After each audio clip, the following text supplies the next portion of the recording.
All right, welcome everyone to the For My ATL Sports Channel.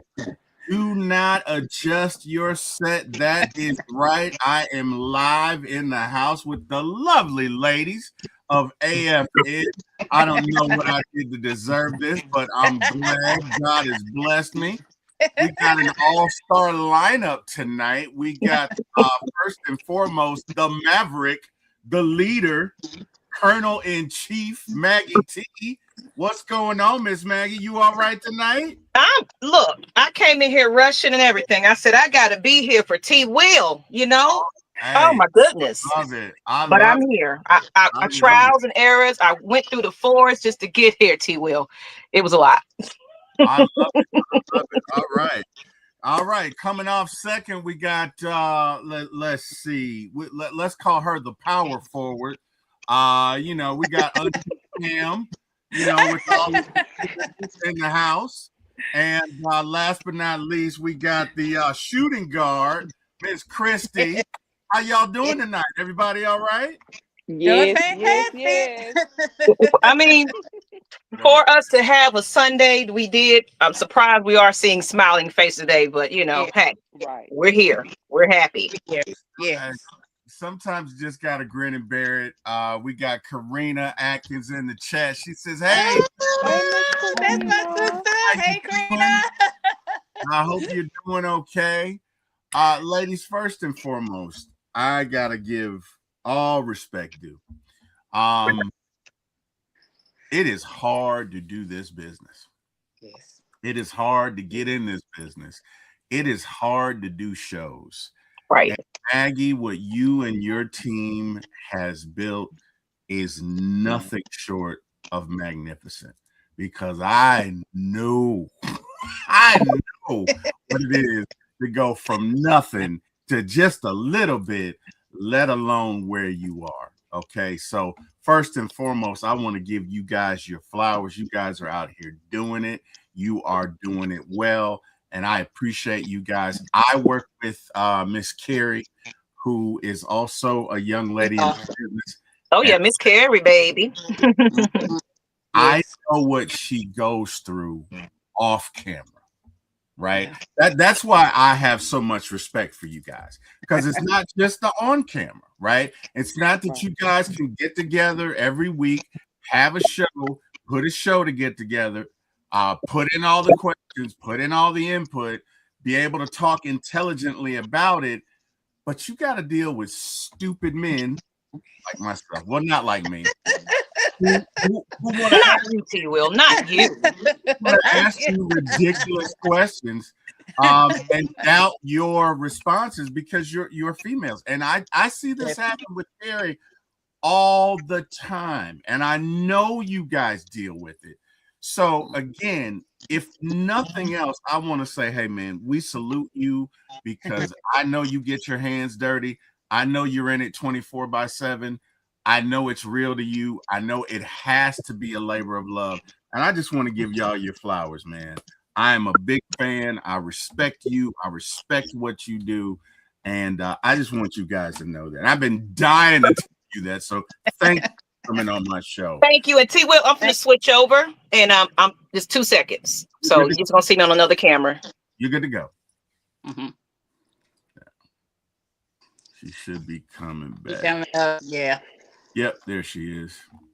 Okay. I gotta go and get her. Of course, now there we go. There All you right. go. Sorry I about that. feel better. Now Perfect.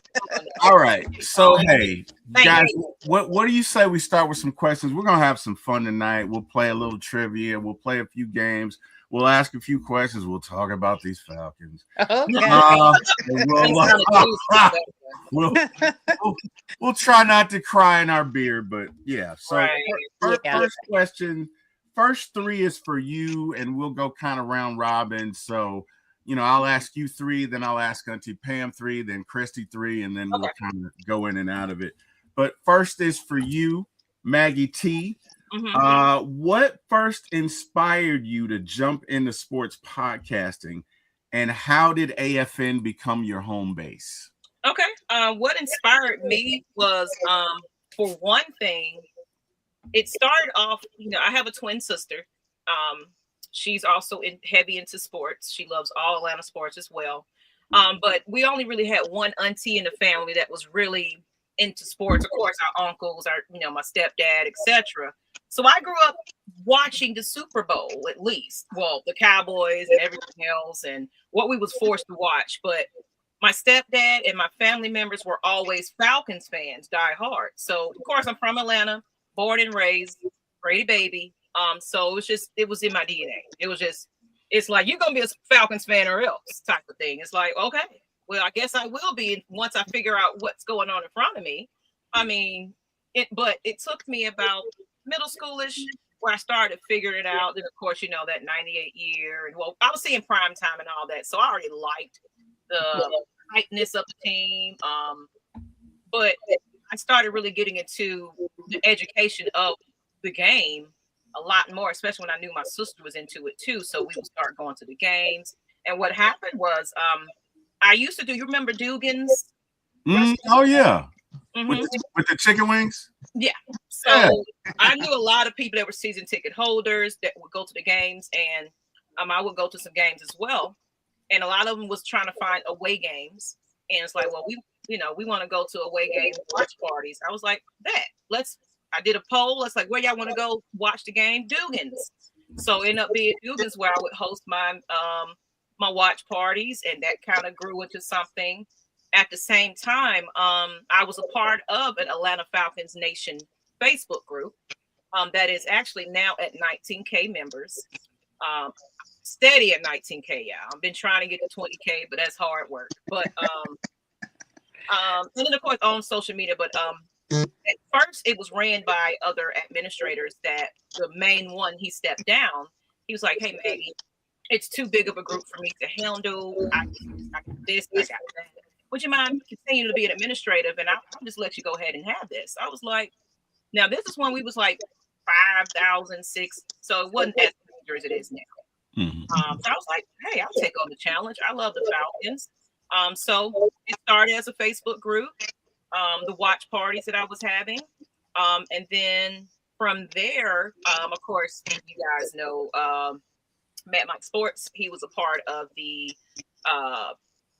he has his own network and everything else. I checked it out, and I saw other content creators. Shout out to Smitty Sports Machine, Lieutenant Dan.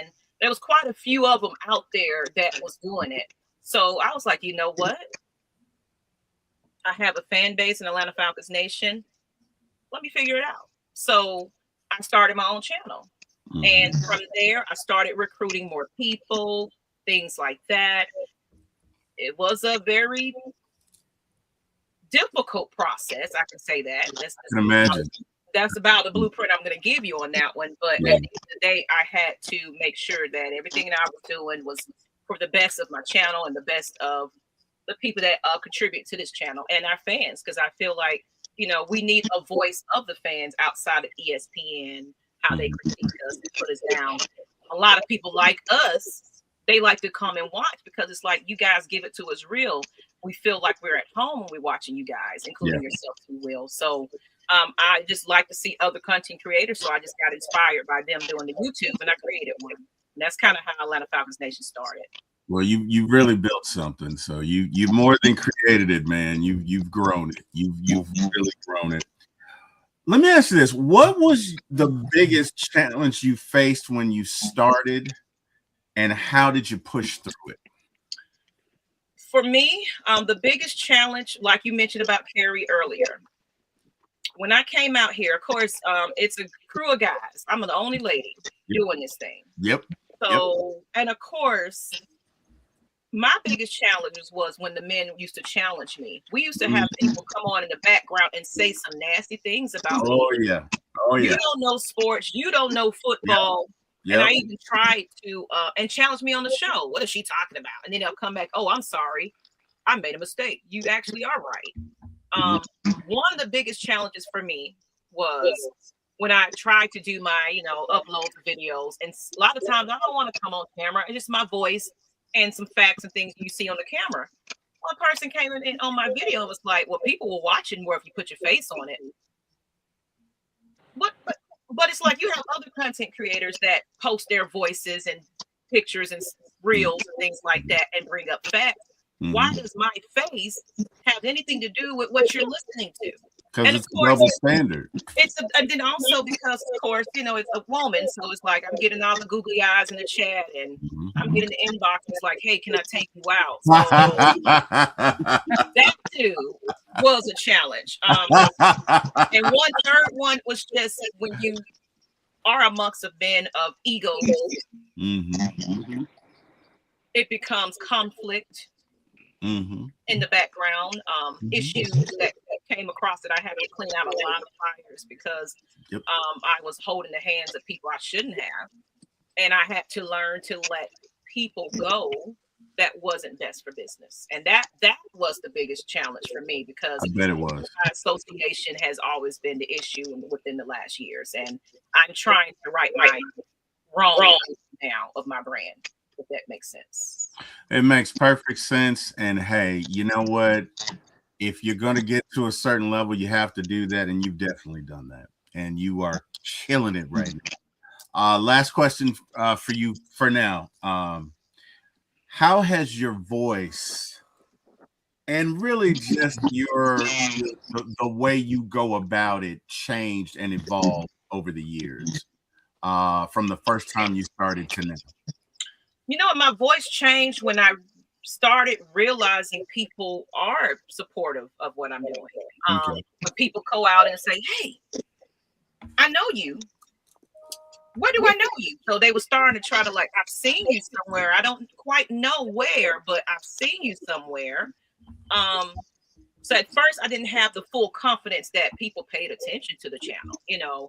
Or I know we got a big group of Falcons fans, but you know, that's many Atlanta Falcons groups, you know. So I didn't think people really knew who Maggie T was. And in the midst of that, you know, I'm Maggie T Production, so I do a lot of things outside of Falcons thing as well.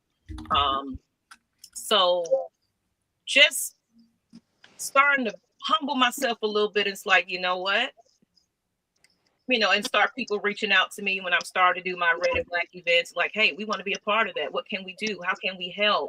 Other people like Pam and them. There's like, I'm interested in being a part of your channel. And she's my recruiter there. She's the one that kind of brought all these ladies in for me.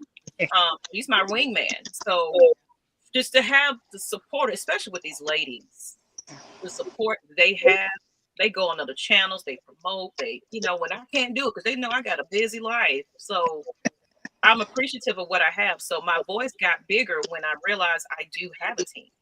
I do have a real support system behind me that is really for the best of what's going on here at Atlanta Falcons Nation. So that's where my voice. That's good to hear. That's really good to hear. We got Craig in the chat. Craig says, "What's up, everyone?" Sure, it's right on T-Will's screen. I turned it down, Craig. I turned it down. Y'all know Craig. But you know what? You're right. I think I met Miss Pam and Miss Christie before I met you, Maggie T, because they would always come in my chat and we started laughing and joking and playing and stuff like that. Right. And I was like, oh, okay, it's cool. I like them. Then one day I think you came in my chat. I went and checked out your show. And I was like, okay, I like the way you guys do it because, you know, everybody has their own way of doing things. Yeah. I really love the way you guys, I love the way you guys do your show. I really love the way you guys have your guests come on and you pick up your guests and you really make them feel welcome. And I can attest to that. So thank you so much for that. We're going to shift gears a little bit and we're going to play a game called Buying or Selling. Okay. This game is called Buying or Selling. You guys ready? Ready. Yes. All right.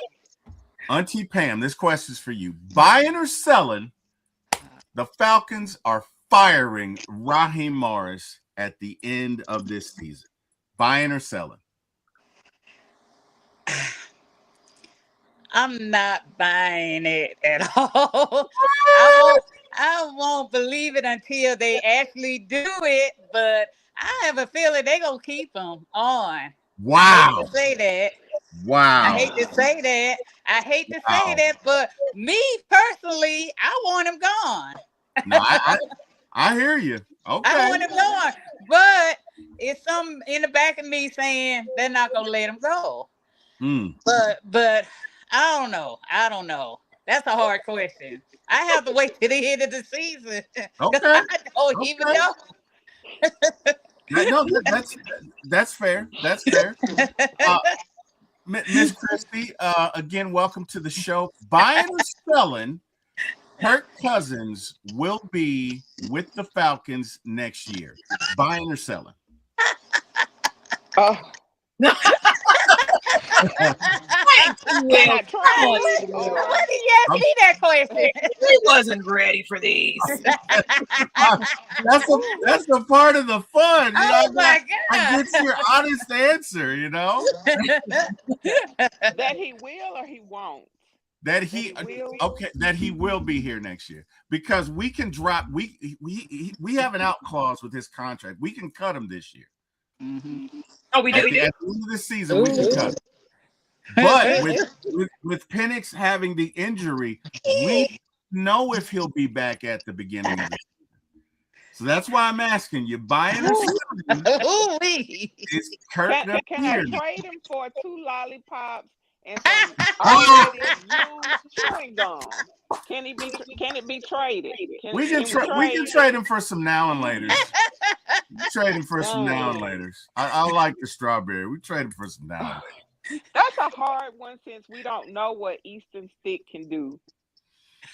You know what I mean? I hope we don't find out. I hope we don't find out. I hope we don't have to find out. But now it's the time to find out. Now it's the time to find out what he could do, since we're already in this, current state that we're not going anywhere. Now it's the time I think we should find out. Oh man. Miss Karina says, I think he will get one more season. Miss Karina, so sweet. Yeah. No, come on. You know who she's talking about, Miss Come Raheem. You know who she's talking about. Raheem. He's saying that man's staying here. She talking about Raheem. Dang. Raheem. Oh my God. I would do unspeakable things to just get Raheem out of here, and the Falcons would be a competitive team. Now that's desperate. That's desperate. My fan base is saying that's desperate. They're ready to get him out of here. Yeah. I'm a little afraid of Craig. He might actually. Right. He might actually. Well, I'm wearing my do-rag just in case, just shout out.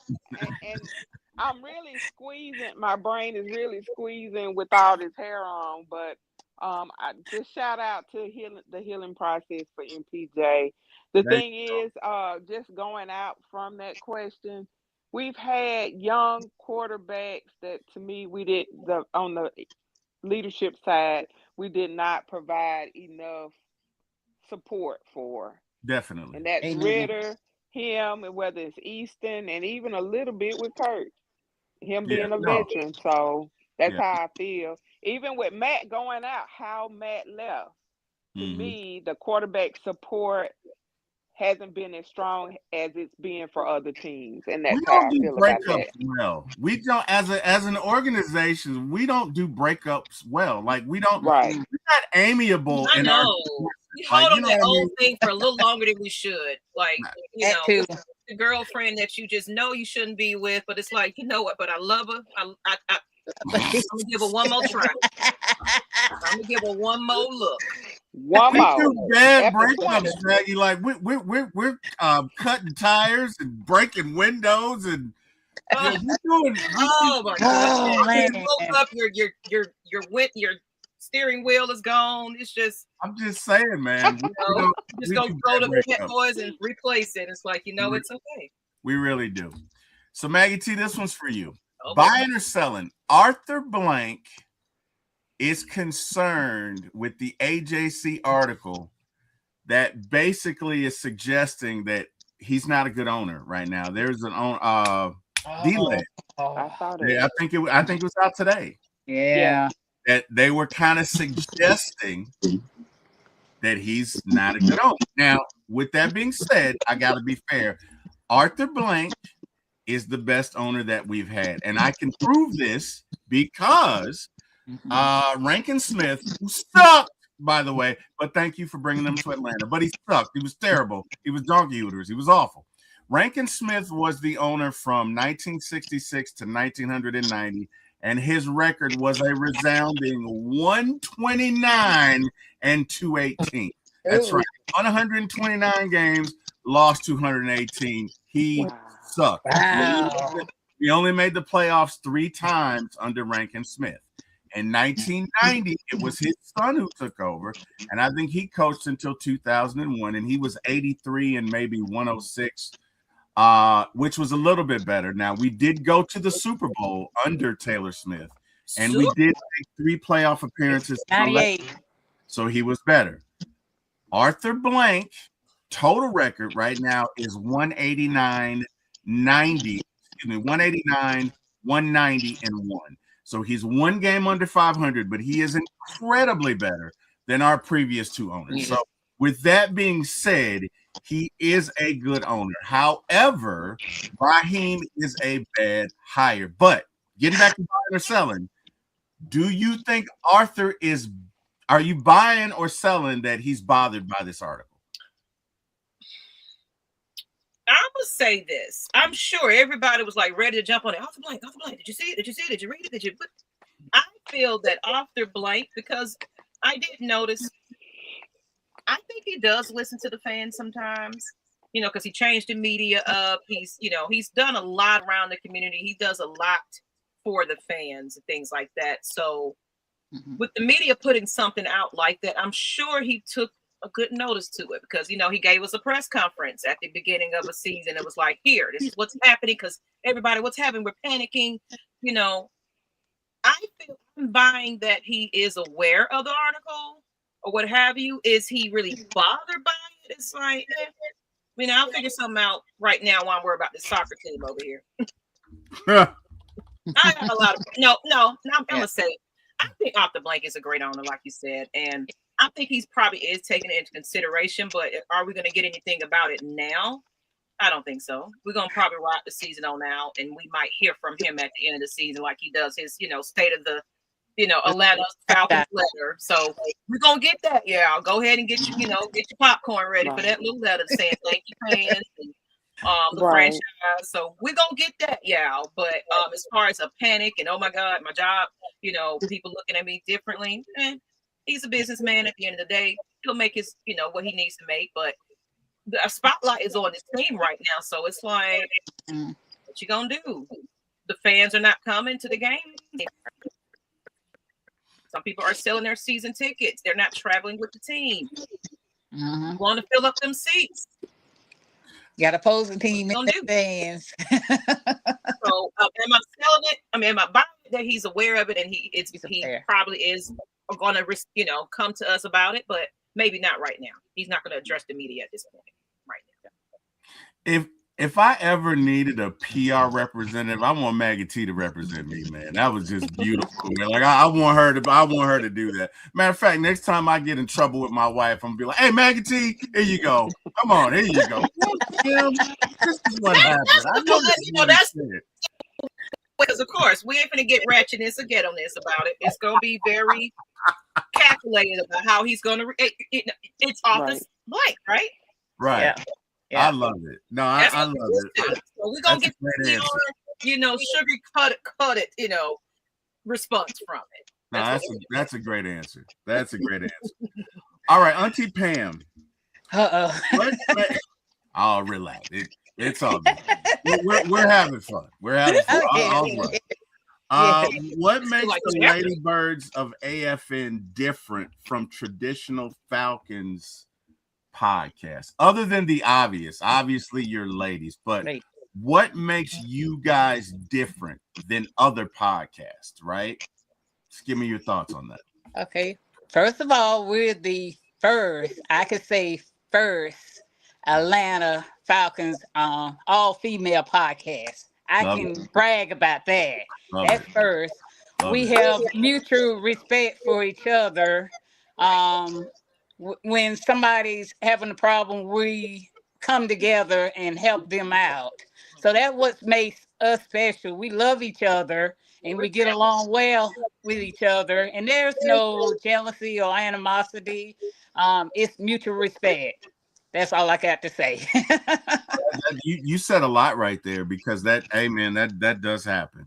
That does happen. I've been women can't get along for nothing. Yes, but we get along.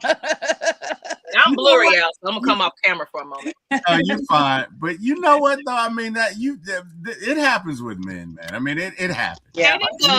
Anytime you have a group and a group dynamic, those things happen. So, I'm telling you, being the only woman on the podcast, I dealt with all those men and egos, and I was like, y'all act more like women than women. I wasn't going to say that, but okay, all right. I had to hold hands and kiss boo-boos of a whole bunch of people. Like, calm down. Oh, wow. Oh, okay. Love it. That's Mama Bird. That's Mama Bear coming out a little bit. Hey, she can come up. Bring her out. It's okay. It's safe. Come on out. Right. Miss Pam, what's your favorite type of episode to record? Is it a game breakdown after the game, or is it a pre-game where you're looking forward to it? Is it fan debates? Like, give me your favorite type of podcast to participate in. Oh, is that for Christy or myself? That's Auntie Pam. Oh, me. Yeah, you get another one. We going around. Yeah, everybody's getting in on it. I thought you were gonna pass it on to them. No, she got the next two. She got the next two. Where we break down the game itself is my favorite. Your favorite? Okay. All right. Nothing wrong with that. We're gonna switch gears a little bit and talk about these Falcons. Lord Jesus Christ. Do we? Can we talk about the I mean, it's a Falcons show. We gotta talk about them a little bit. You know what I mean? Sheesh, man. So I'm watching this game yesterday, right? I'm watching this game. I was there. I'm sorry. I'm sorry you had to experience that live. So I'm watching it in this seat. Y'all see all these computers. I typically work on Sunday, so the ones that are in black are my work computers. I got another computer over here that you guys can't see. So I'm working. I got the Falcons game up on one screen, and I got it. I got something else up on another, and it's 6-6. They go to halftime. They come out right before we kick the ball. I say, please don't run it back. I did. It's my fault. It's my fault. That's what I said. I said, please don't run it back. Don't run it back. And dadnammit, if as soon as we kick that ball off, he ran it back. He runs it back for a touchdown. And honestly, guys, at that point, I felt like that game was over because our offense in the first half was so inept. I felt like that game was over. So my question to the entire panel, at what point in this season did you personally realize that our beloved Falcons were cooked? For me, the second Panthers game. The last game against the Panthers, and to see us go through the same thing we saw with the last game in 2024, and then again in the earlier part of the season, and then that loss, and to hear other people say, our opponent fans say what our next plays were. We've been listening to that all season. Yes. We're just that predictable. So I knew it at that game, and I attended. That's the other thing about the Ladybirds. We attend a lot of the games. I was at the Dolphins game, and just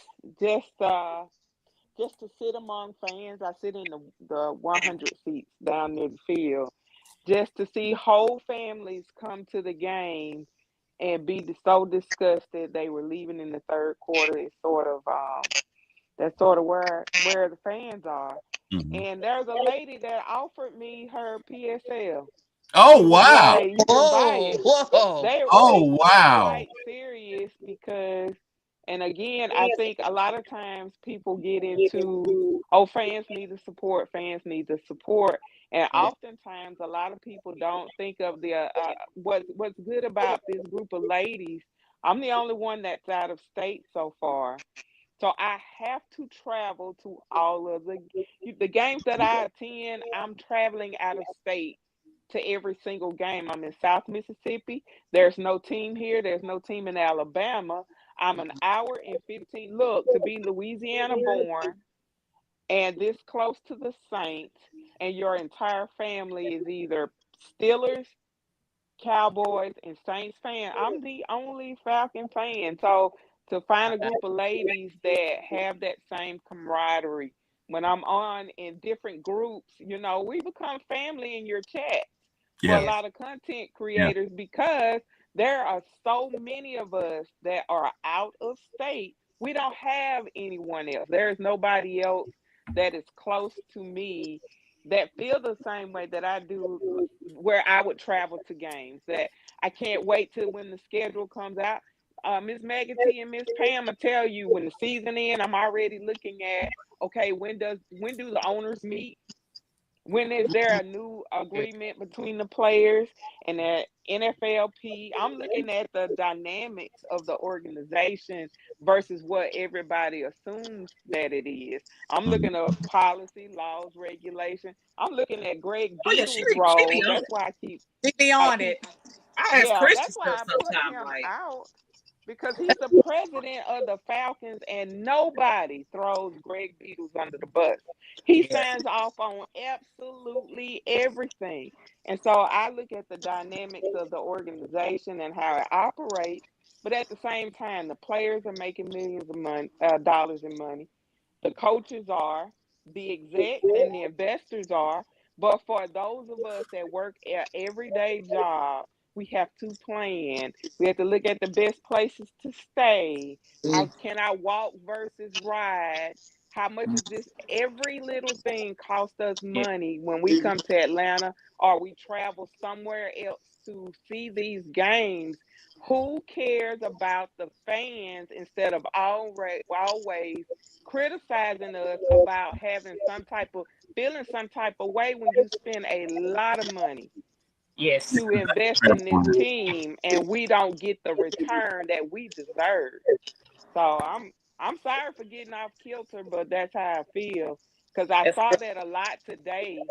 But we spend a lot of money and we take off time or we decide not to use our time when you're taking personal leave to go and attend a game. And Mhm. Maggie and Miss Pam will tell you when they drop that schedule, I know to get my lodging right then because I can lock in that price right then. And I'm planning. Even Miss Karina, look, she goes to all these games. yeah. Miss Pam She has goes to season all tickets and a teams.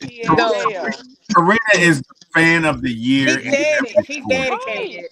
He goes Yeah. to Real every sport.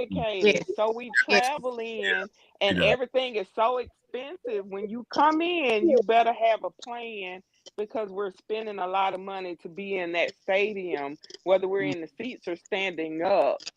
We're there and we travel hard. I was in New Orleans, I've been to Pittsburgh, I've been to Tampa, I've been to Jacksonville.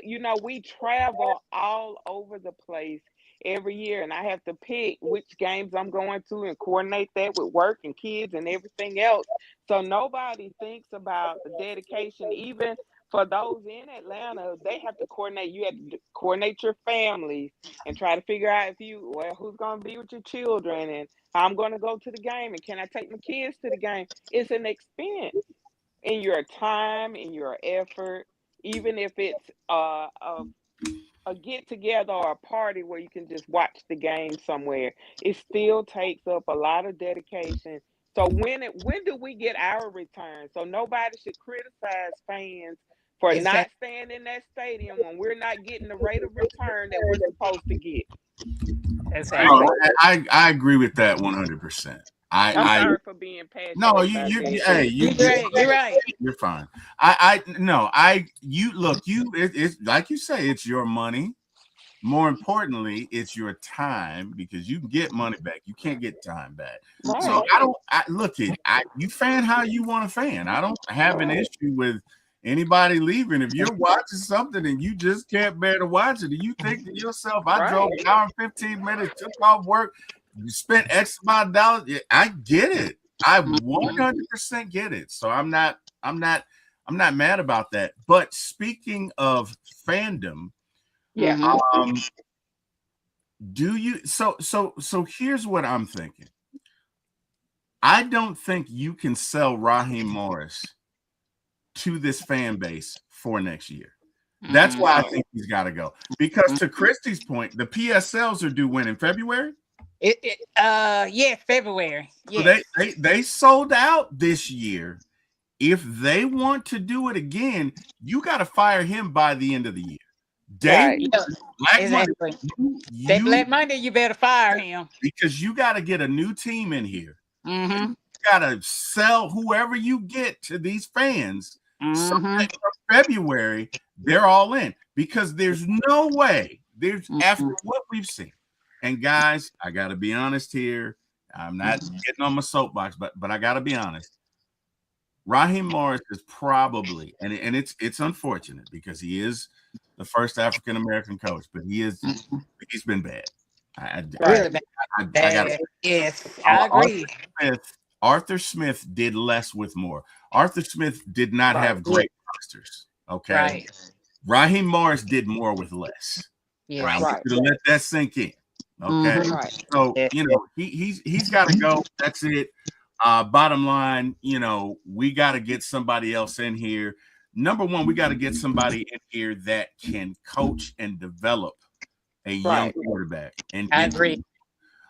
We got to get somebody in here that can toe the line between I'm your friend and I'm here, but I also hold you accountable. Right? Right. It's like being a parent. I love my kids. I'm not their friend. Well, I'm their friend now because they're grown. But growing up, I want my kids friends. We're not friends. I gotta take care of you. I'm responsible. We're not friends. They didn't always like me. And guess what? I ain't always like them. If I'm keeping it real. Yeah. I'm not gonna say that too loud. But I'm going that I got now soon to be 3 adults, but got I didn't like them. They didn't like me. But you got to be the parent. And no, you love them. But there's a balance. There's a fine line. Like we can have fun, we can relax, but you also have to hold people accountable. And I feel like that has been missing. It has. And the problem is you can't go from we're all friends, buddy. Now you want to be. Now you want to disagree. Now you want to be. Now you can't do that. Not gonna work. You have to be consistent. So I think Raheem has to go. Just to shift gears a little bit. Yeah. We're gonna play another games, guys. Before we do that, I got to catch up on some chats. Nando says, "Who's worse, Bobby Petrino or Radio Raheem?" It's always going to be Petrino because he left. He left. He left for the reason. He's out. Guys, if you guys was watching the if you do watch the Ladies of AFN, go back. We had who was it? Was it I can't remember exactly which former player it was right now. Oh, was it Turner? Obi. It was one of them. Yeah, Obi. It was Obi.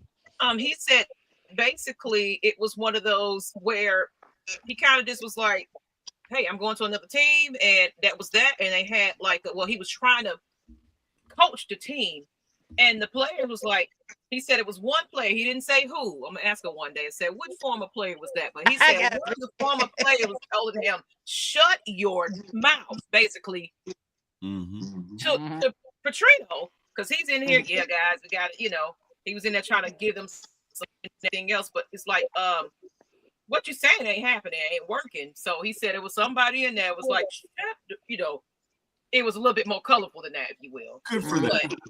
Yeah, he was yeah. like, Good for them. It was a tense in that locker room, and then of course he just left. So well, I mean, you can't tell somebody you're gonna leave, then think you're gonna coach a game. Like you can get the finger. I'm sorry. I whoever said it, I think I know who it was, but I'm not gonna say it. But good for them. Good for them. We got 82 Monte Carlo in the chat. He says, "What's up, party people?"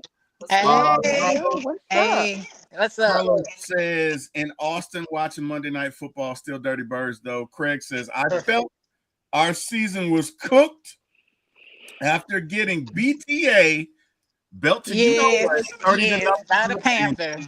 Yes, right. Miss Karina says, an awesome group of women. She's so sweet. I just love her. She's part of our group. She is. She's an honorary lady bird. She's a lady bird also. She might as well just join the team. Yeah. Come on over. Just come on. Might as well join. Craig says, only good thing about us playing this Thursday is that we will lose on Thursday. Oh my God. I love it. I love it. All right, ladies and gentlemen, we got Carrie in the chat. Hey, Carrie, are you still beating people in fantasy football? Because she's been representing for the ladies out there. Oh yeah. I heard. Look, I sucked in both leagues. I honestly shouldn't have signed up because I just don't have the time to do it. So, I don't either. That's why I don't sign up. I don't have the time to do it. You know what I mean? You gotta go in every week and change your plan. I ain't got time for that. So, Debo's always saying, "You will gotta," so whatever. Whatever, Debo. All right, guys, we're gonna play a game. It's called Finish This Sentence. Oh boy. All right. Oh boy. Maggie, the first one is for you. Oh Lord. The Falcons will make the playoffs next year if blank. Oh, I love the Falcons will make the playoffs next year if blank. They changed the coaching staff. Okay, fair enough. All right. Because I feel like it's we do have a decent enough squad on paper. Maybe some tweaks of maybe a cornerback, big special teams and things like that. When we see a little blast of what to expect from this team, when the offense is clicking a little bit, and of course defense has just been, doing their thing, but they can only do but so much when they get worn out. Coaching. Let's keep it real. Mm-hmm. Okay. All right, that's fair. All right, Miss Christie. I'm not gonna give this one to Miss Pam because I gave her a difficult one last time. So give me an easy one. you know what's coming your way, Miss Christie. Get ready. Finish this sentence. It's gonna be funny. Raheem Morris will remain the head coach of the Falcons if blank. Go ahead. Oh my God. Love it. Can I get a clue? No, I mean, it's whatever you say. We would definitely have to win out, but I don't think it really makes a difference. I think we would have to win out the remaining games. That's fair. Yeah. That's fair. Yeah. I was going to say something like all the other 32 head coaches were kidnapped, but I mean, we'll go with that. I mean, that too. I would give some kind of green clover or something like that. Because he's a leprechaun, Right. Ladybird come on your shoulder and some good luck Rabbit or something. or something. Yeah. Oh, he's got to talk a gab. He's going to convince them to keep him on, Man. He's gonna use Michael Penix's injury as his excuse for this year. He had Kirk Cousins last year. Now Michael Penix is out there. Find a way. Yeah. Oh God. Man. But it's his fault. But really his fault for the injuries, You look at it. It's his fault. As a strength and conditioner coach, I mean, come on. It's his fault for everything. Yes. It is. Realistically, it all falls on the head coach at the end of the day. Right. Yes. It really is. Pete, bro, you know what? I was trying to make this show entertaining because I didn't want to make it a Raheem Sucks Fest. But he lies so much. He lies. Yes. I'm just over it. You know what I mean? Like Right. if Raheem told me that water was wet, I'd be like, let me check. Let me check that theory out. I mean, he could be an excellent car salesman, you know. Yeah. Yeah. Hey, you better check your engine. That's what I'm saying. He sells you a lemon. You better check the oil. Look, hey, check underneath to see if it's right. Oil. I don't know, Raheem. All right, Auntie Pam, you ready for the next question? I'm ready. If it's easy. Finish this sentence. Okay. Things have been bad, but at least we are not blank. Things have been bad, but at least we are not blank. We are not in last place. Okay. You could have said the same, but last place worked. But now we're not in last place. That works for me. That works for me, guys. All right, so let me ask you guys a question regarding this year. Who's more responsible?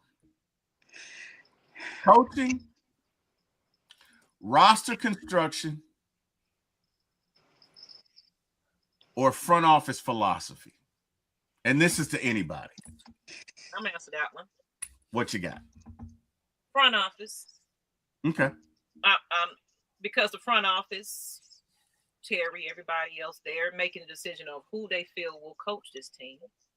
Of course, Terry is scouting. Now, I don't blame Terry for any of this. Terry, this is my disclaimer. Mm-hmm. We have off the blank, and we have the president. We have somebody sneaking in the in the press conference that they're not supposed to be there.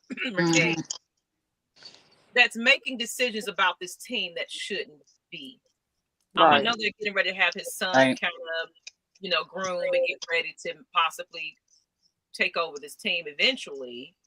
Uncle Artie is getting up there in age. So yes, I do feel like we do necessarily need to have a more football-minded person in his ear. It's not a business-minded person that's just looking at, how I feel about my pocket. Some people are kind of hush-hush with Arthur Blank. He's an amazing guy. Does so much for the community. He's a sweetheart, But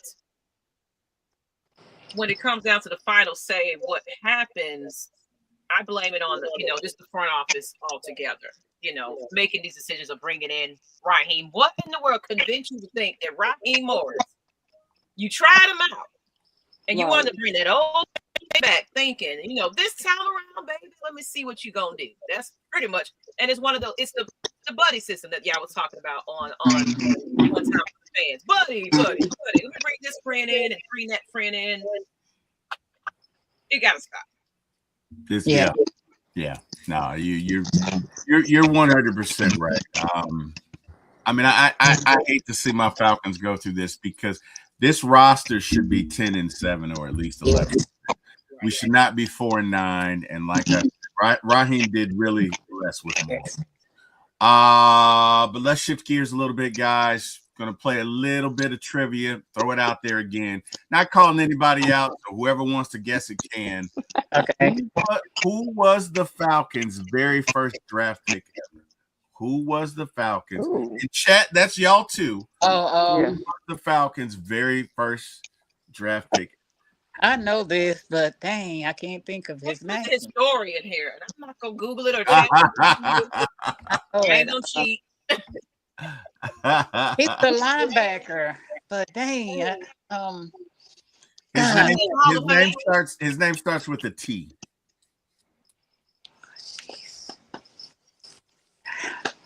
It's okay. It's Tommy Noble. Tommy Noble. I said somebody either probably in the Hall of Fame. I was like, I'm thinking it's him, but he didn't make that. He's not on the Hall of Fame, but he made the ring honor. But he was a linebacker from Texas. I knew that. I was thinking that, but I couldn't. Thank you. I couldn't think of his name. I went blank. I said Hall of Famer almost. So, hey, I was in the ballpark. Yeah. You should be.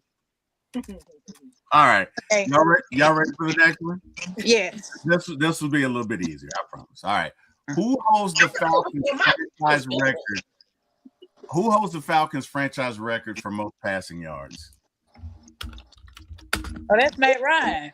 That is Matt Ryan. Ding, ding, ding, ding, ding. That's my boy. I know that. Very good. Okay. Let's see.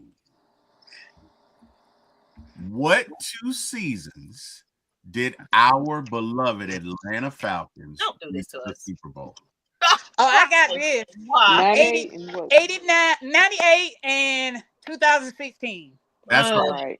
That's right. PTSD with T. That's right. That's PTSD. I don't want to remember those dates anymore. I remember it. So, guys, let me ask you this question, because I have this conversation with just about everybody that comes on my show. So, okay, you got look, you're family now, because we got to get into hey. Do you think that most Falcon fans have PTSD and don't know it, especially if you were a fan in 16? Yes. You were a fan in 16, and you watched that debacle, and you watched us go up 28-3. I got other theories about, but we won't get into it. Yes. Miss Carey tells me I'm a conspiracy theorist. So, I got a theory. I'm with you on that. Yeah. But I feel like there's no way you could have watched that game and not on some level be broken.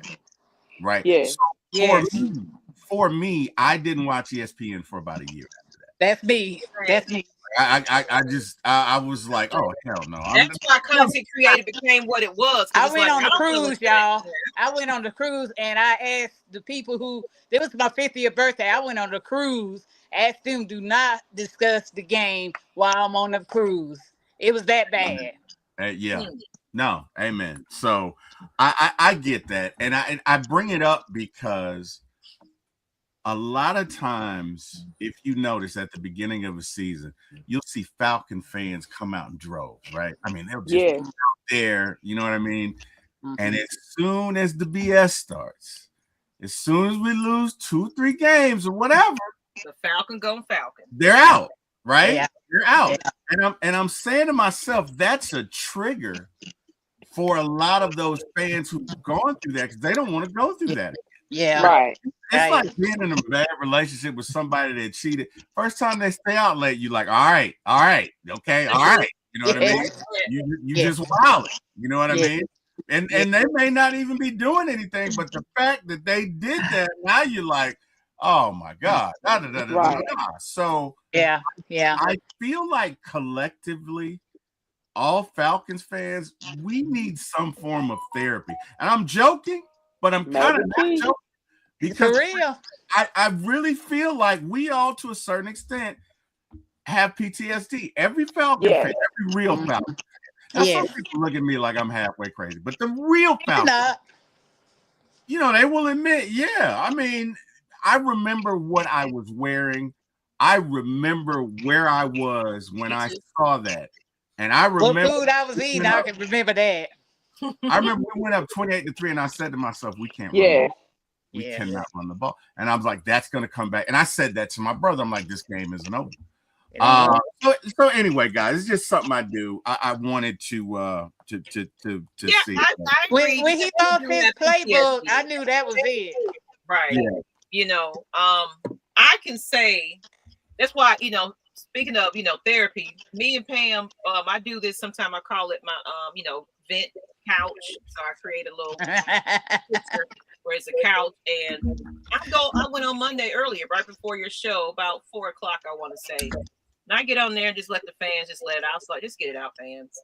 And I talk a little bit, and I call it, our venting sessions. Come on out here and vent, because we all still have PTSD. Because that that Panthers game felt all over. Like that felt Super Bowl Right. all over. It was just heartbreaking to the Seattle Seahawks game. Heartbreaking. Right. Just any loss that we've had some terrible. I don't know why my camera keep going in and out. Terrible. We had some terrible, y'all, like heartbreaking games this season. How are we holding on as fans? The Jets field goal, losing the field goal, that was terrible. I feel a little closer because it's like you're hurting my feelings, Falcons. Yes, you are. You're doing me bad.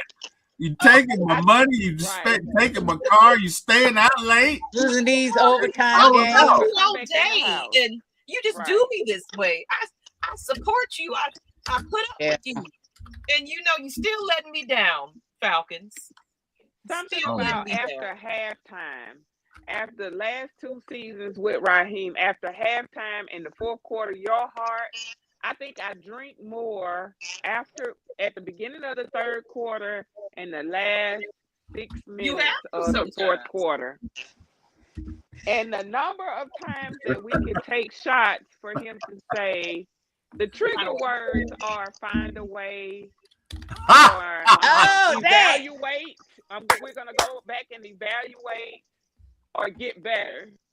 Or trigger words. And if we all took shots, and it used to be fast and physical. Right. It's trigger words for me. I don't want to hear find a way. I don't want to hear get better.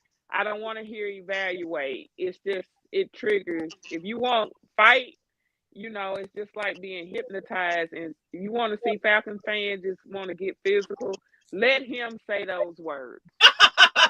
I can tell you mine goes way back to the 1980 playoff game when Danny White threw that pass to Pearson. Oh my God! I cried. I was a 10-year-old girl. I cried after that broke my heart.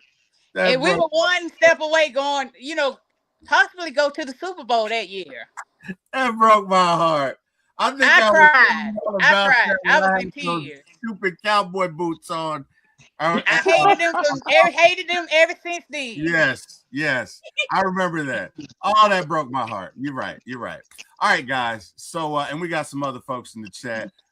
Will the Thrill says, how are you folks? It's Will. That's our Will. How you doing? What's going on, Will? We got Raymond Elder 478. Sup, people? What up, Raymond? Of course, we got Miss Carrie in the chat. Miss Carrie, how you doing? We got Silk Legacy. All right, guys. So one last activity because I wanted this to be fun. Yeah, it's been fun. It's been fun. That's good. So I don't know if you guys guessed this, but I'm ready for Raheem to go. So yes, me too. In support of this, right? I've put together riddles about the 4 coaches that would be in my I don't know, in my folder to interview. These would be my candidates to interview. So I'm gonna read the riddle, and you guys have to guess who they are. Okay. Okay. Some will be easy, some not so much. Okay. All right. So the first one, you ready? This one's easy. You'll get this one. All right. Wearing black and gold, I pace the line. Calm the chaos, my focus divine. Never had a losing season to date. I lead with standard and talk about fate. Tomlinson, Steelers. Mike Tomlin. That's right. Yeah. Very good. All right, you guys ready for the next one? Yes. Sure. Here we go. I call the plays, but don't throw the ball. Green Bay made me famous. My legacy. Mike McCarthy. Yeah. Okay. All right. Very good play. Okay. All right. Woo! Boy. All right. I thought I was somebody. Oh man. I'm gonna let y'all answer it. Then if y'all can't answer, I answer it. You good, man. Go ahead. All right. So far we got Mike Tomlin and we got Mike McCarthy. Yes. Those are my first 2. Here comes the next. Okay. From snowy fields where the frozen winds roar, I design the attack and ask for much more. Young QBs grow fast under my command. Motion and misdirection are a part of my plan.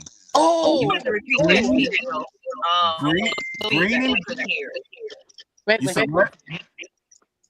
There was some feedback here. I'm sorry. Young QBs grow fast under my command. Motion and misdirection are a part of my plan. Green and gold on my chest. Every game day I stand. A modern day mind with an old school demand. I got it. But I'll let y'all answer first. Go ahead, Pam. Go ahead. Because you said green and gold. I did green and gold. I'm guessing Kyle Shanahan. It's not Kyle. Okay, see, I was wrong. Okay. Green and gold.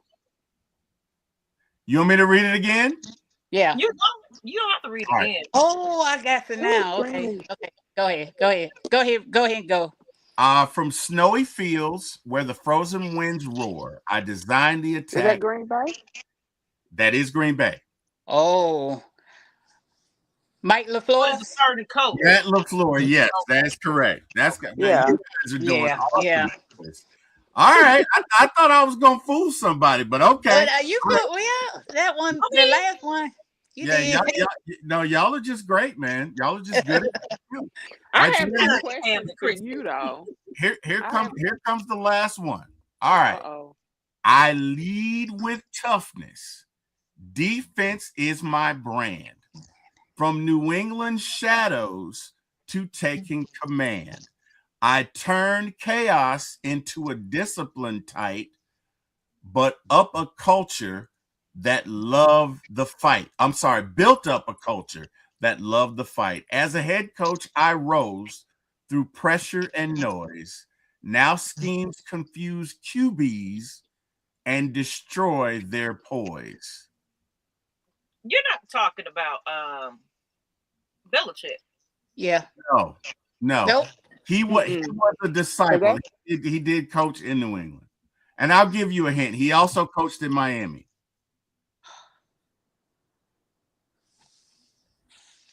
I don't know who that is. I know Flores. Yes. Flores. Man, you guys are awesome. I cannot believe you got it. I thought you were saying Belichick, or you said something about the quarterback. I was like, well, he said Miami. That gave it away. He coached Miami. So Leo Flores. You guys are awesome, man. You guys are awesome. Well, guys, look, I tried to make it not about we had fun. Down. Yeah. I tried to make it fun because I just didn't want to. I mean, T-Will, this is what it's gonna be for the remainder of this season. It's gonna be try to have fun, but we have to. Yeah, we gotta. It's something about Mondays, man. That game was awful yesterday. It's like every time I thought it couldn't get worse, it got worse. Like they ran down the field like, yep. You can't catch me. When that excuse me, special teams. I missed that block field goal because I didn't know about the block field goal. Granted, I was like, you know what? Oh, you saw it. As soon as he got, I was like, oh my God, he's gonna score. And then we went down and fumbled, and then it was bad. Let me tell you the kind of person I am. So when we're losing, like, I'm a little bit narcissistic, so I think it's me. So I'm like, all right, I'm going to get up for 5 minutes and come back, and that's going to change things around, right? Mm-hmm. I get up and come back, they done scored again. I get up and come back, I'm like, oh, man. So it was, it was just nothing we could do. What did it for me was that Mooney supposedly touchdown. And then they took it. And they took it back. Mm-hmm. Well, they pushed him. They said he stepped out of bounds, and the defender pushed him out of bounds. He did push him out. He did. It was it was rough, but hey, man, let's just get through this season. Hopefully, we'll get a new administration in here, and we can start anew. But ladies, I gotta go make the world safer for wireless customers everywhere. This was fun. I don't know what it was for you. Yes. It was fun. We had fun. I really enjoyed it, and I cannot thank you guys enough. And again, I work with Miss Carrie. So I know what you guys go through away from. I'm talking the Twitter trolls, the idiots who say stuff out there, the idiots who, if you disagree with them, now you're a B or you're this or you're that. And somebody came on the back of the chat was saying all kinds of nasty things. And of course, it even started from the Facebook groups when you get into talking about the Falcons. I used to get challenged all the time. What are you saying? You don't know what you're talking about. Yeah. Like that recently where they was watching one of our episodes. I sent a screenshot to the lady. I was like, look at this. And he was like, you guys are wrong at this. And he was like, oh, I'm sorry. I spoke too soon. I finally watched the whole show. Yes. So you coming in already with the bias of what we're talking about before you even really watch the full episode. Exactly. Well, my thing is, guys, I just appreciate you. I really do. Because I know what you go through. And the fact that you're willing to get up and do it every week. And I know what that's like because y'all know I got 38 million damn shows. I know what that's like. And I just want to say I respect you guys. I love what you're doing. I love you guys. I appreciate you. And thank you for coming on my show. Thank you. And please, we would love man, just really appreciate you guys. Miss Maggie, we'll start with you. Please tell everybody where they can find you. Oh, well, you already know, Maggie T Productions on all social media platforms. You can catch me. I'm back out in entertainment. I'm actually just been asked to be a manager of a live band. That's awesome. So I do promote venues and events and things like that. So if you guys want to, get your spot promoted, hit me up. And also, of course, Atlanta Falcons Nation. You can find me over there on YouTube and with the Ladies of AFN, the Regulator Show, all the shows that we have on that channel, as well as I have a secondary channel called Candid Room with the Kandid. That's every Friday at 8 p.m. Eastern Standard Time. This is outside of football.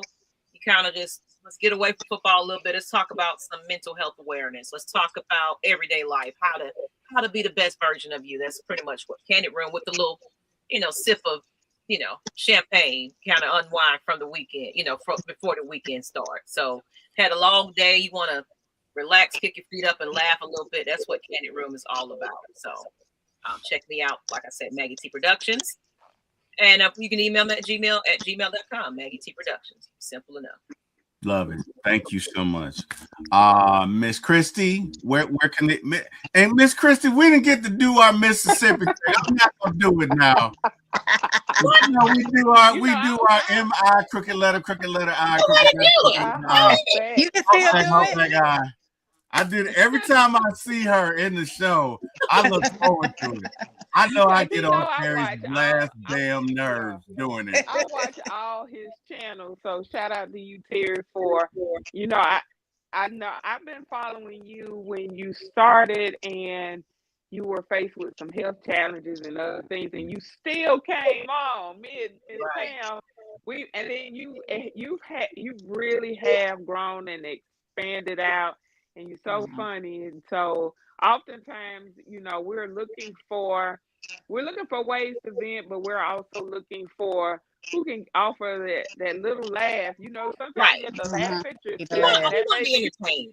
Right, how we're coping, our coping mechanism. So shout out to you for not only having us on, but just champion and standing in the midst. And you and Carrie are so funny, the Terry and Carrie show. So I follow her on X, and she's a beast on X. Don't play with Carrie. Don't play with her. And then Carrie, she just has such one of those soft, she has such a soft voice, but she's just cut you deep. She's a pink. Oh, she cut you now. But you know what's funny though, Miss Maggie? You know what's funny but she might have a soft voice. You know what I'm saying? She's a pink. She got a lot of spunk. Like y'all don't see that part of her because I've pissed her off a couple of times. I've seen that side. Right. And there was a game against the Panthers, I think, and she was mad. Oh my God, she was so bad. And my sense of humor isn't always, sometimes you just Right gotta read the time, room. baby. So it was like, my brother, y'all know my brother Eric, he's always like 17-0, 17-0.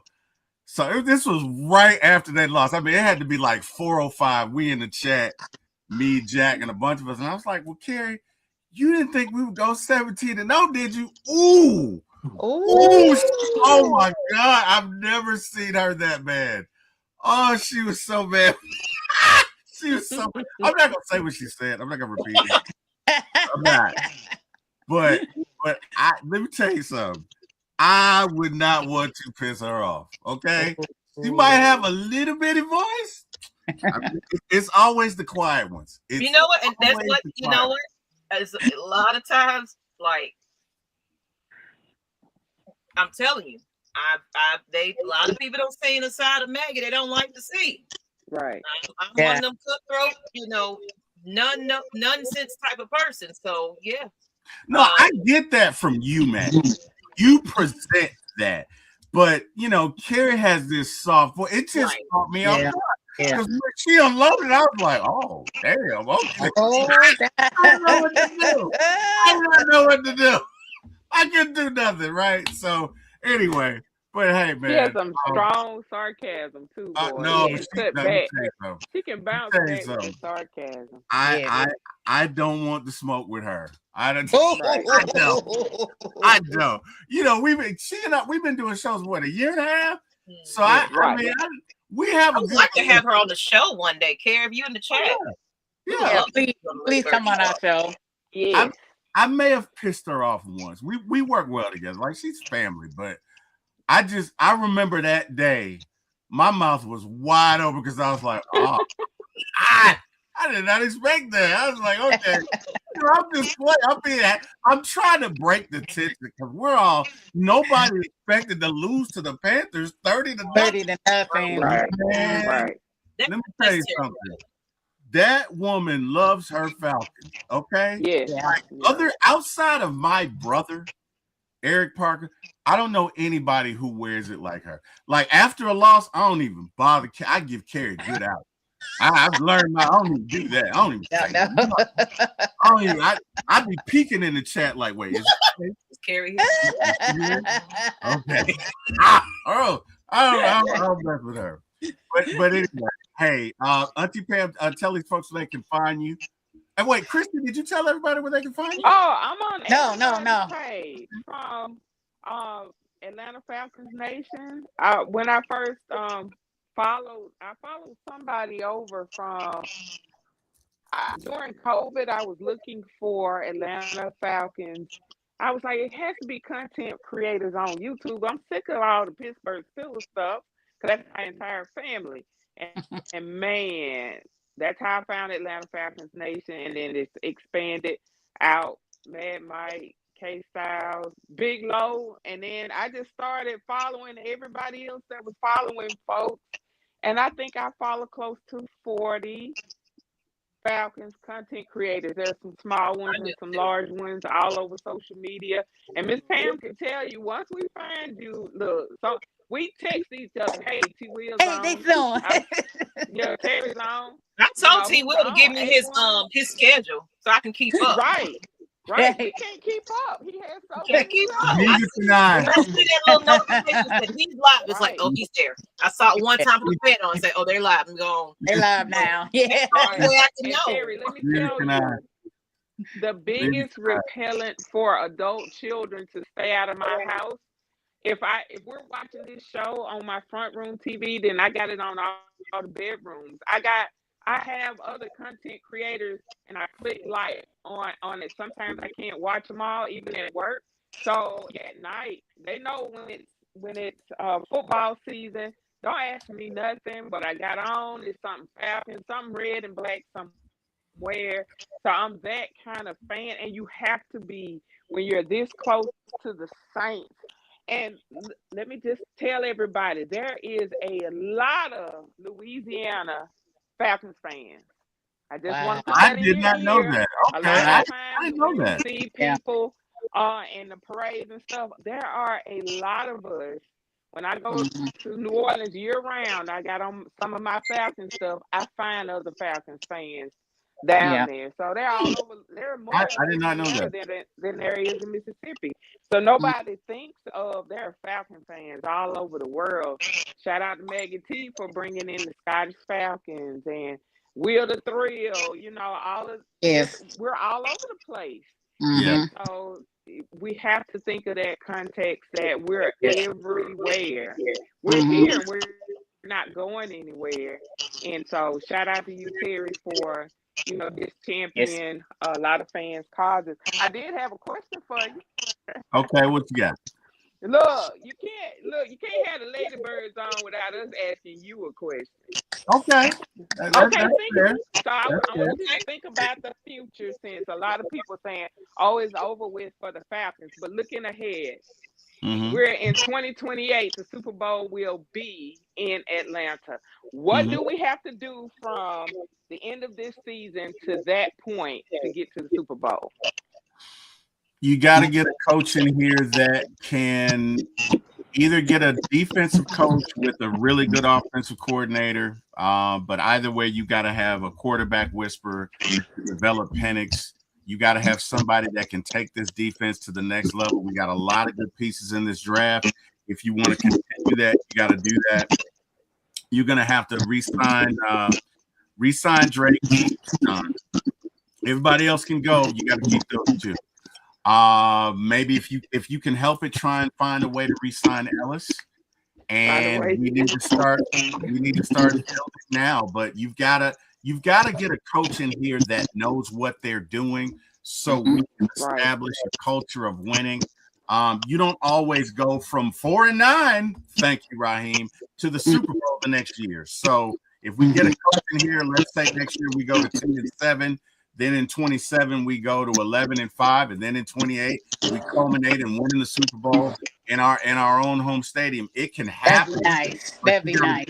You got to get the right guy in here now. Yeah, right. Get the right guy in here now.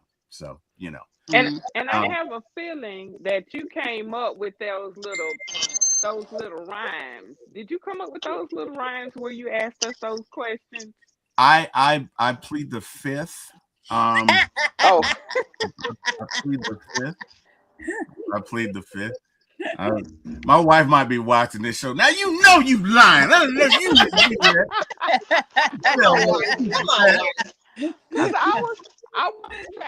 you. I wanted to ask you if we keep Raheem, what would be the selling point? What would be like the one quick selling point that Terry and the scouting team has to convince free agencies and new draftees to come here?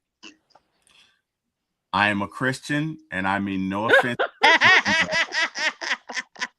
But Raheem would literally have to turn water into wine. Like there's no selling point. He literally would have to heal the sick. He'd have to part the Red Sea. Like you're talking. There is no universe, right? Even in the multiverse, there is no universe in which I see Raheem doing that. Raheem has taken a team that it should have at least been 9-8. Right. Turn them into what we have now. Look, I like Raheem as I like his persona. I like his audacity. I like his charisma. But a leader of a football franchise, he is not. And we are kidding ourselves. It is not going to get any better. I read a story today where he told the Falcons, look, if you guys don't want to show up, something about if you're not willing to work or whatever, don't even show up on Monday. But the fact that you would say that when a lot of their issues are you, if I was in that locker room, I'm thinking to myself, who the hell does he think he is? Like, he lost the team. I would have been that former player that would have been, be quiet, Raheem Morris. I would have stepped up and said something, Ray. Or even worse. He probably did. And maybe that's what Irving did. Maybe the receivers coach. Maybe that's we don't know, right? We don't know. They ain't gonna tell us. Maybe that's what that was about. But they can't, because there's an agreement. There's an agreement that I was telling Miss Maggie about between the players and the NFLP. It's called a non-disparagement It's A non-disclosure agreement. agreement. Yep, she knows the law. Well, when you work certain jobs, they make you sign certain agreements, right? When in certain fields that you can't talk about anything. So I mean, it makes sense. It does make sense. But Auntie Pam, tell these folks where they can find you. Ladies of AFN on Tuesday. I'm on most social media, Facebook, X, and want to thank you for having us on the show. And and you mentioned one person that was a big influence on me, Lieutenant Dan. He was a big influence on me to get more involved with the podcast. So thanks to him. But and thanks to Maggie for creating the all female podcast. And that was really the jump start of everything. So thanks to all my AFM family member. Thanks for that, because they actually gave me my podcast name, believe it or Auntie not. Pam. Auntie Pam. At the first Red and Black event. Who would figure? Well, hey guys, this has been fun. Please tell Christy I said thank you. Yes. Coolest Dre said, "Do the Joker voice." He will not let. See, when you put somebody on the spot, you can't. Now I get embarrassed. Do it. You look. You guys come back. I'll do it. I'm not gonna do it. First off, I'm on with the ladies of AF. He just embarrassed me because now I'm like, oh god. I'm on with the ladies. I'm not gonna. My wife would be like, "You were doing good until you did that stupid." Such a nerd, T. Will. And I tune into the next episode. You gonna do it then? Yeah. Okay. Now you gotta tune in. Hey, Dre, you gotta tune into the next episode. So you, Auntie Pam, and Miss Maggie and Christy, y'all tune in. I'll do it. I don't know if you like it. All right. I'll do it. But anyway, hey, to everybody in the chat who joined us, we thank you. We appreciate you. We just want to talk Falcons and fellowship. On another note, Miss Christy talked about me going through this thing with my health. This whole podcast thing has been a godsend. As y'all know, I lost my mom a year and a half ago, and I was crazy. For y'all didn't know it, or maybe you did, but I was crazy for about a year. Like I was really going through it. I would cry like my mom was my homie. Like I'd go in her room and just, excuse me for saying this, but talk shit about anything. We could just talk like that. And so when she passed, it was like this hole in my chest. You know what I mean? And so what I'm saying is being involved with you guys, and Miss Christy and Auntie Pam and Maggie T and Chris A1 and Big Low and Jack Spade and Carrie and Bodie 3000. And I know I'm forgetting somebody, damn it. Uncle Steve. Did I say Big Low? I want to say Big Low. Big Low. Somebody else I can't think of. But you guys just, y'all would speak into me. Y'all would support me. And you never know just how a kind word means so much to somebody when you're going through something. That's why I'm a mental health. A lot of people don't know my other. I am actually a certified mental health coach. That's why Planet Room is what I do outside of football talk. Also, I've had people in my background like come into me and say, "Hey, we get on the show and we listen to the show because we laugh. We had people say, you know what, this saved me. I don't know if y'all see what's his name, Jerome. He might come in some of the chat sometimes, but he was like, he lost a family member. He said it saved me. It's like this would help me pull through from losing somebody and you don't realize what you're doing for people when you're doing this. T. Will, you're brightening somebody's day, so you don't know what people are truly going through. I was going through something at some point, and I still got on this thing every single week. It gave me something to do, right? But I mean, I'll never forget this, and I gotta go after this. But as I'm extending it, but I was watching Out of Your Falcon Mind. And that damn Mike, oh my God. Mike. Oh my God. Oh my. Let me tell you, if I ever meet Mike, I'm gonna hug him. And I'm about to tell you why. So this had to be in February of 20. No. It might have been in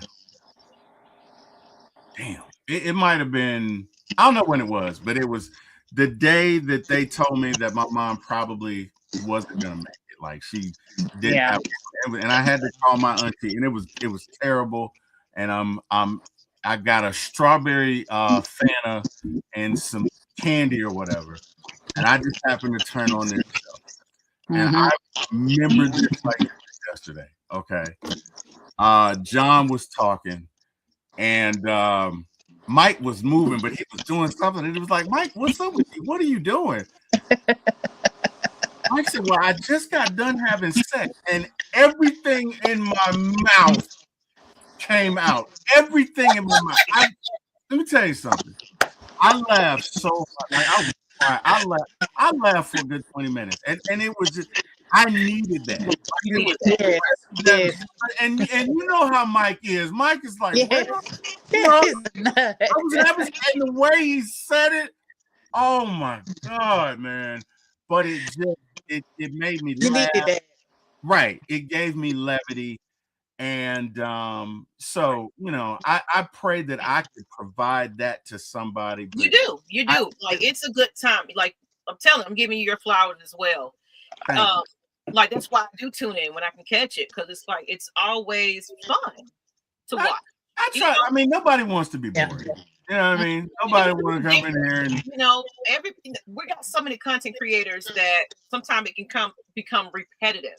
Yeah. You know, so if you can make it like you got your games and things like that, you're making it entertaining, you know, for people to watch and tune in. And, you know, you're doing well if you got somebody that, you know, I'm sure you can see your numbers and anything, but your numbers just stay steady. It's like you're doing a good job. You're not losing anybody. So thank you. If they return you back, you're doing a great job. I just want, at the end of the day, I want to entertain, but I want to uplift, because to your point, you don't know what a person's going through. You really don't. You don't know.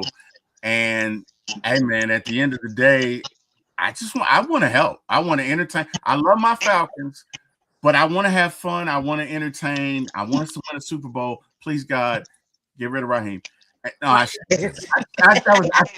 All right. Anyway, guys, Maggie, thank you. Auntie Pam, thank you. Chat, thank you. Thank the Lord for waking me up. Thank you, Mr. Jack Spade and Eric Parker, for giving my shot in this business. To everybody who joined, thank you guys. You guys have an amazing day. Rise up, everybody. Rise up. Rise up.